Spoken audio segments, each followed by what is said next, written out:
Hello दोस्तों, climate vlog में आप लोग का एक बार से फिर स्वागत है।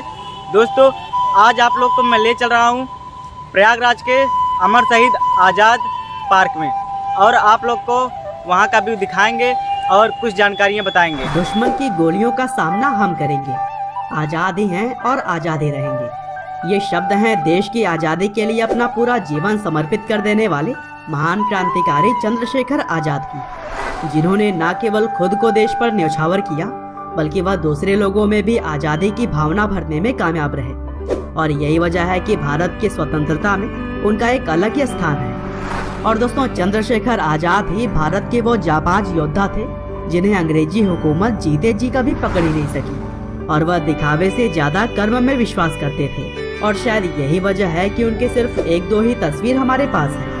तो चलिए दोस्तों, आज के इस वीडियो में भी हम भारत की आज़ादी में अपना महत्वपूर्ण योगदान देने वाले चंद्रशेखर आज़ाद की पूरी कहानी जानते हैं कि किस तरह से अंग्रेजों को भारत से भगाने की चिंगारी उनके अंदर बचपन से ही जलने लगी थी। तो दोस्तों, इस कहानी की शुरुआत होती है 23 जुलाई 1906 से, जब ब्रिटिश इंडिया के भावरा नाम के एक गांव में चंद्रशेखर आज़ाद का जन्म हुआ।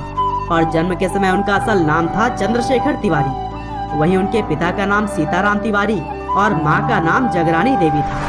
और वैसे तो उनका परिवार मूल रूप से उत्तर प्रदेश के उन्नाव से था, लेकिन वहाँ पर पड़ रहे अकाल की वजह से वे सभी लोग मध्य प्रदेश के भवरा नाम की जगह पर आकर बस गए थे। और दोस्तों, चंद्रशेखर शुरू से ही विद्रोही प्रवृत्ति के व्यक्ति थे। उनको ना तो अंग्रेजों की गुलामी मंजूर थी और न ही अंग्रेजों का भारतीयों पर जुल्म ढाना। और इन्हीं जुल्मों से तंग आकर अंग्रेजों को भारत से भगाने के लिए उनके मन में चिंगारी बचपन से ही जलने लगी थी। इसी बीच 13 अप्रैल 1919 में जलियांवाला बाग हत्याकांड हुआ, जिसमें कि लगभग 1600 मासूम लोगों की जान चली गई। और अंग्रेजों की इस क्रूरता ने पूरे देश को दहला कर रख दिया था। साथ ही हर किसी के मन में अंग्रेजी हुकूमत के खिलाफ नफरत कई गुना बढ़ गई थी। और इसी घटना ने चंद्रशेखर आज़ाद के अंदर भी छुपे हुए क्रांतिकारी को बाहर लाने का काम किया।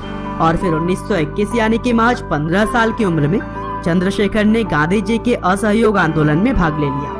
और इसी आंदोलन के दौरान बहुत सारे देशभक्तों के साथ उन्हें भी पहली बार गिरफ्तार किया गया। और फिर गिरफ्तारी के बाद जब उन्हें मजिस्ट्रेट के सामने पेश किया गया, तब मजिस्ट्रेट ने उनसे उनका नाम पूछा और चंद्रशेखर ने अपने उत्तर में कहा कि उनका नाम है आज़ाद। और फिर पिता का नाम पूछने पर उन्होंने उत्तर दिया स्वतंत्रता। और फिर आखिर में जब उनसे उनका पता पूछा गया तो उनका जवाब था जेल। और यह जवाब सुनकर वहां पर मौजूद सभी भारतवासी तो काफी खुश हुए, लेकिन अंग्रेज अफसर और मजिस्ट्रेट तिलमिला उठे। जब 1931 में भगत सिंह, राजगुरु और सुखदेव जेल के अंदर बंद थे और उन्हें फांसी की सजा सुनाई गई थी, तब उस दौरान भी अंग्रेजी हुकूमत को चकमा देते हुए चंद्रशेखर आज़ाद थे।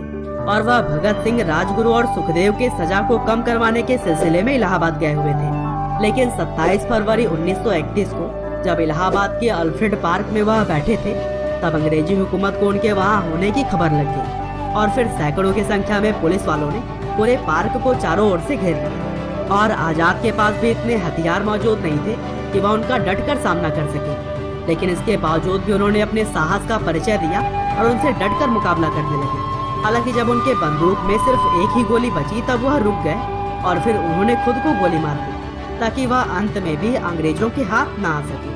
और इस तरह से चंद्रशेखर शहादत से पहले भी आज़ाद थे और मृत्यु के बाद भी आज़ाद ही रहे। और फिर 24 साल की छोटी सी उम्र में ही शहीद होकर उन्होंने लाखों करोड़ों युवाओं में आज़ादी की ऐसी चिंगारी जलाई जो कि आग में तब्दील हो गई। और फिर आखिरकार 1947 में अपना देश आज़ाद हुआ। चलिए दोस्तों, मैंने टिकट ले लिया है और आप लोग को ले चल रहे हैं अंदर और वहाँ का सीन दिखाएंगे